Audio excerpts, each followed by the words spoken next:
Hi everybody and welcome back to Lost Genre Reddit Stories. This post is from the subreddit Am I the A-hole and it's by user TossAwayAccount 1800. Am I the a-hole telling my family my sister couldn't work with me because of them? I, 28 female, run my own business as a seamstress, selling clothes I've made as well as doing alterations. I've been open for 2 years and I do a steady business on my primary income from my business in the alterations I do. I have a sister, 29 female, who we'll call Lana. Lana is currently a recovering alcoholic and I'm trying my best to support her. Due to DUIs, she has been struggling to find a job and her mental health isn't helping her keep any job she finds.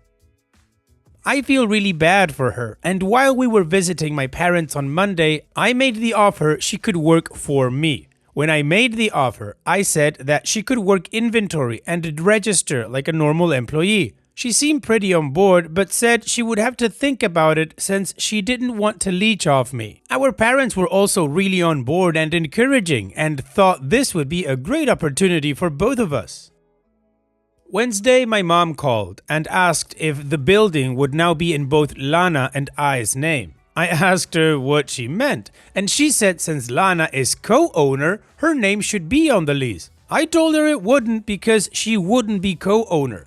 I made it clear to my mother that Lana would be like any other employee. The reason I wanted her to work with me is so if she relapsed, she wouldn't risk losing her job again since I know what she's going through.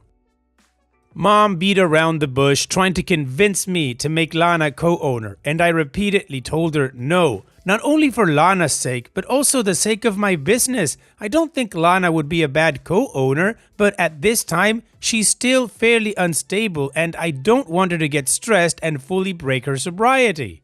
I made this clear to my mother in our phone call before she eventually gave up. I thought that was the end of it, and a few hours later, Lana called to ask if I hired her, what she would be doing. I told her the same thing I said at dinner, that she would mostly be doing inventory, register, etc. She asked if she would help with any of the clothes, and I told her when she learned to sew, I would consider it. She accepted and seemed excited with the arrangement, since both of us have always loved fashion, and we agreed I would host an interview with her at the end of next week on my day off. My dad called me yesterday, scolding me about the position I was putting Lana in and was telling me a meaner version of what my mother was saying and continuously trying to hound me to give Lana a higher position. I was getting really frustrated and told him that if he and mom wouldn't stop pushing, I just wouldn't hire Lana at all. My dad called me a terrible sister before hanging up. I called Lana and told her what happened and my words about not hiring her. She got upset with me and I apologized and told her I still wanted her to work with me. I just didn't want the drama with mom and dad. She understood but is still upset with me. I would even say that, even in the heat of the moment. Am I the a-hole?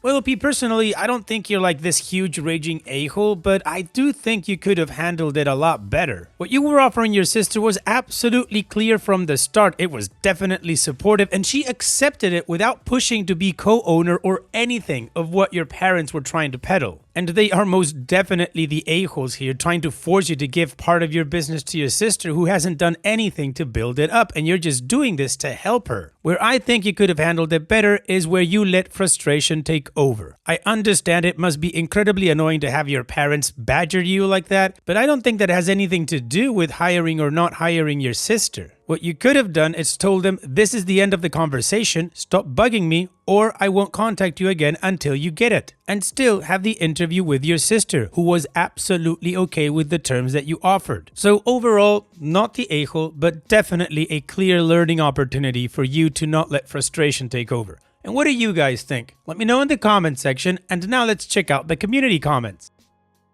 Lucky Effective 1564 says, not the a-hole. Ask your dad if he would give away half his business to a drunk sibling who has no experience, because that is what your mother is demanding. And OP responds, yeah, especially since Lana is currently living with them while she recovers. They know exactly how she's doing and that she isn't fit to run a business. I have no doubts she will be a great employee since she's always been the type to put her best foot forward in all she does, but with where she's at the moment, I think the stress would make her relapse. Artistic Sherbert 136 says, "You seem to have turned out very well for having two completely delusional parents. Kudos." And Opie responds, "Lol, thanks, but this is actually coming really out of the blue for them. My dad has always been really level-headed, and my mom was the one who taught me family should always be put first, which is why their demands are so weird, especially since at dinner I told them exactly what Lana would be doing and they seemed fine with it." Cassowary32 says, "She doesn't even sew. Why would you give away half your business to a recovering alcoholic? I could see if your parents tried to buy into the business by offering some capital, but just expecting you to share like it's a cookie? I don't understand their thought process, not the a-hole." And Opie responds, "Sometimes I wonder if my parents still think we're teenagers arguing over who gets to drive the family car. As I said in a previous comment, their behavior is really out of the blue since they've always been really sweet and supportive when it came to my business. I want to believe they might just be misunderstanding something, or maybe they're just stressed trying to help Lana as best they can and taking that stress out in the wrong places. I'm just hoping this gets resolved before I interview Lana next week." Jeepers Creepers 74 says, "Oh gee, how on earth did Lana end up as an unemployed alcoholic with a felony record with supportive parents like this who are willing to go to bat for her no matter the cost? And how did you end up as successful law-abiding small business owner when it's clear you've always had to fight for anything that's yours? It's almost as if coddling kids and preventing them from experiencing the consequences of their actions is not the best way to raise them. Absolutely not the a-hole." And Opie responds, "Thank you, but like I said in other comments, I believe my parents' behavior is primarily out of stress about Lana than genuine hostility or poor parenting. I should have been clearer in my post that Lana does not have a felony for DUI. She has 2 misdemeanors. However, due to time frame, lack of harm to herself and others, and the actual BAC level, she is not a felon in our state. And I wouldn't say I'm successful. I'm definitely comfortable, but still have to watch my budget." And Simon Annitz Ford says, "Your parents have put you in an impossible position. I don't suppose they were offering to buy out half of the business to give to your sister?" And Opie responds, "No, but they did help me find the building my business is in, as well as helped move some of my stuff into the building and get it set up. They haven't paid off anything relating to my business, unless you count the sewing machine they got for me when I was 13 that started my love of clothes making. But I think that earlier help is why they think they have such a say in all of this." Additional information from Opie's comments. Lana just hit 3 months without a relapse last week, which I'm really proud of her for. She's happy with just being a regular employee and has only ever expressed interest in that role. The only thing she's upset about is that I wasn't firmer with our parents. I know I need to set firmer boundaries and stop telling them everything, and I am planning a family talk with them after a weekend to try and get to the bottom of why they are pushing this. This whole push for co-ownership from my parents is really out of character. Normally, they're supportive and positive, so I don't know if this is stress, worry, or just a big misunderstanding. They might also feel like they need to know everything since Lana is still living with them. For what it's worth, they've never said anything to her directly about being co-owner. When I told her about the call with Dad, it was the first time she'd heard it. And just to be clear, if Lana ever did change her mind and push for co-ownership, I would retract the job offer completely. I did briefly think about maybe a very small share, like 10%, as a compromise. But honestly, I don't want to share ownership with anyone. I like being my own boss, and I also believe the stress of co-owning would push Lana toward relapse, which I don't want for her. As far as logistics go, I still plan to do the interview with her next week. She'll be paid like any other employee, though with it just being the 2 of us, it might look more like a 20-80 split starting out. I've been researching how to support a recovering family member without enabling them, and I've got safeguards in place with PayPal and my register, so I'll know if anything doesn't add up financially. The community agrees that OP is not the a-hole and that the parents are way out of line. So now let's move on to the update to see how this story ends. So before I get into the update, I would like to clear some questions that were raised in the comments. I tried my best to answer them all, but I got a lot. First, Lana is not a felon. In our state, her DUIs are considered misdemeanors due to the BAC level she had, plus the fact that her only crime while driving under the influence was going below the speed limit. Second, my parents' behavior was very out of the blue. They're usually very supportive and rational, but I think that the stress of Lana is making them act irrationally. As one commenter put it, they see her working for me as a magic bullet to fixing everything, and when I tried to set the boundary of her being an employee rather than a co-owner, they thought I was not going to give her a good job at all. Third, my business is very small. I run it all by myself, and like I said in my post, most of my money comes from alterations rather than my own designs. Fourth, what I said about Lana not getting the job was heat of the moment frustration when talking to my dad. He was yelling at me over the phone and was being incredibly pushy, and it felt like I was talking to a brick wall. I still have full intentions to hire Lana, and the interview for this coming Friday is still on. I just said it to try and get Dad off my back, and I apologized to Lana about even saying it to begin with, since it wasn't fair to her. Fifth, some people were implying Lana's drinking had to do with our parents. It does not. Up until this point, we've never had any major rifts with our family, and we've always been incredibly tight-knit. The reason for her drinking was because of something outside of us. I won't say what, since it's not my place, but our parents have nothing to do with her addiction other than giving both of us the addiction gene. Anyways, here's the update. Lana called me after dinner last night and we talked. She spoke with our parents and told me that my suspicions of a lot of this being a stress-filled misunderstanding were correct, and she invited me over this morning for breakfast with them all. I got back literal minutes ago as I'm writing this. It was pretty awkward at first. Our parents were still on this high horse about Lana getting a good position. However, we were able to talk it out. Lana explained how she doesn't feel ready for such a position while she's still recovering, and how it would make her feel like she's leeching off me. She also pointed out that their pushiness was impacting her and I's relationship and stressing her out more since she felt like she had to pick a side. She appreciated their concern, however, as she pointed out, that concern was coming at a detriment to all of us.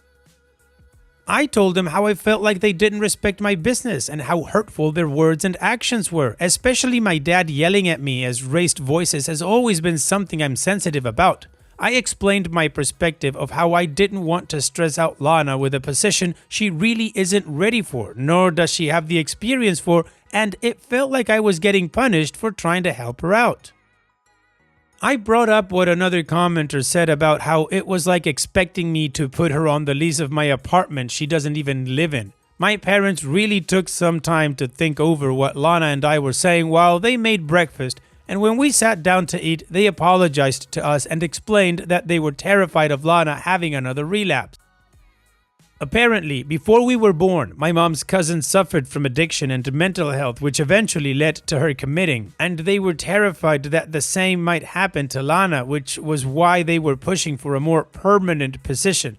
It was a hard talk, but those were the important bits. It ended with some tears from my mom and so many apologies. We've all agreed it would be good to look into family therapy. Lana is already seeing an addiction psychologist and plans to consult them about good family support groups and therapists at her next session. My parents keep occasionally texting me asking if I need help with anything and if I'm okay, which is their way of apologizing even more. The interview between Lana and I is still on, and I've already set some boundaries with her about what it means working under me to ensure she has structure without enabling her, and when we get the therapist, I'll also be speaking with them for more tips. I'm a bit surprised things resolved this fast, but not really. My family and lingering tension is like oil and water. None of us can ever go to bed upset. I think things are going to be weird for a while, but in the end, I think it'll be fine. I'm excited to work with Lana, and I'm nervous but eager to start family therapy since I think it will be good for all of us. Thank you for all your kind comments and support. Other than responding to comments, this will probably be the last post I make since I just made this account to get advice. Thank you.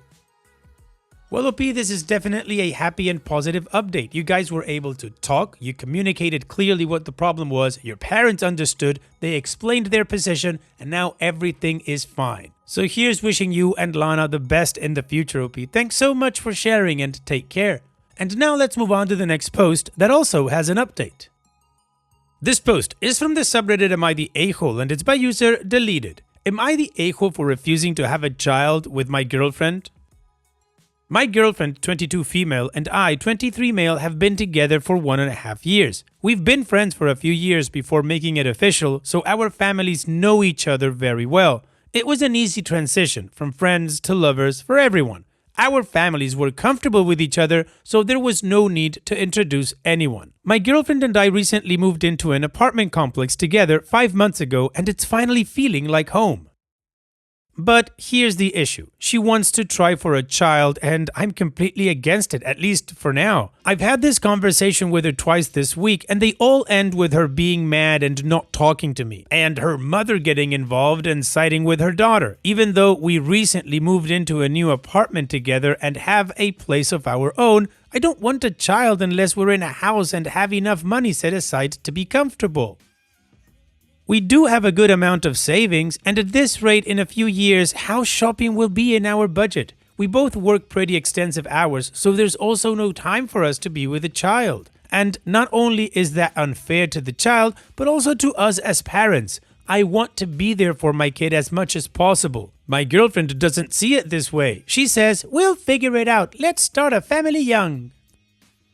And her mother says the same exact thing. "You'll figure it out. Parents always do." F that. I don't want to figure it out. I want it all figured out before I bring a baby into this world. I'm not having a child without having a place of our own or the time for the child and the finances to live comfortably. What happens if we lose this apartment, someone loses their job, or we split? Maybe I'm thinking too far into this, but my intentions are good. I had a rough childhood and I don't want my child to experience something similar. Am I the a-hole? No, OP, you're most definitely not the a-hole. You're being responsible. All your reasons for not having a child are absolutely valid. And also, a child is a 2 yes, 1 no kind of decision. And if this is an impasse for your girlfriend and she just can't get over this and wants to have a child right now, well, then she's gonna have to go find somebody else to do that with. Also, her mom has no business meddling with your relationship, but it definitely sounds like your girlfriend wouldn't do anything about it, so honestly, I would just block her mom. What do you guys think? Let me know in the comment section, and now let's check out the community comments. Irrelevant Manatee says, "Not the a-hole. You have the right to want to have children on your own terms. If they don't match with your girlfriend's terms, then she can decide if it's a deal breaker for her. But forcing you and involving her mom to put pressure? Yeah, that's creepy and not how deciding to start a family should be done. No one should have a kid because partner and partner's parents told them to."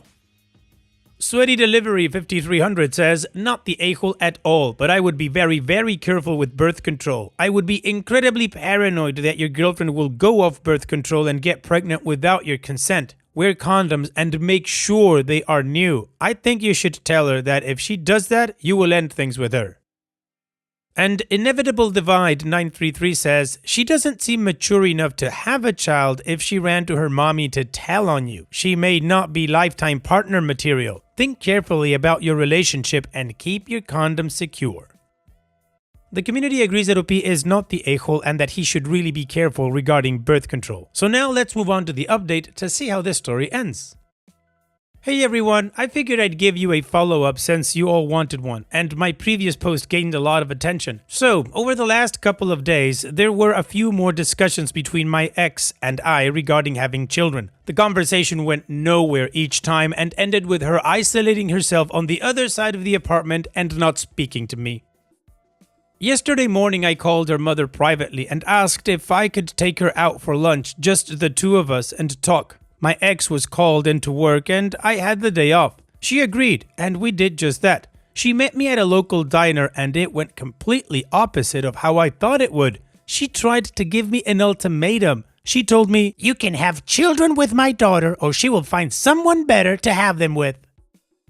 I told her I'm an adult and won't be giving ultimatums, especially when I have her daughter and future grandchildren's best interest in mind. She said, "Have it your way then," and walked out of the diner. On my way home, I received a phone call from my ex telling me that she's at work and can't deal with this BS, and that she can't believe I would disrespect her in front of her own mother in a diner full of people, and that I owe her mother an apology.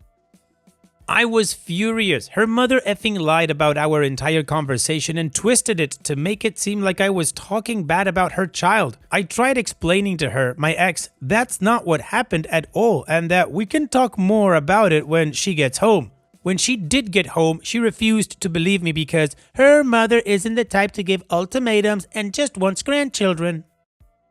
I told her, F that. You're giving me unneeded stress and I'm done with this. You've let your mother into our relationship. You're both insanely manipulative and we're done. And to take what she needs with her for the next few days to her parents until we can arrange a day where she can take all of her stuff and move out. The apartment lease is in my name. Honestly, this sucks. I effing can't believe in a week and a half of discussing about a child, we went from happy and rarely ever arguing to being split up and having her move out. I'm trying to remain positive. Maybe I'll get a cat so the place doesn't feel so empty. This effing sucks. On the bright side, I have you all to vent to. So thanks, strangers, for being my therapist. You're not so bad.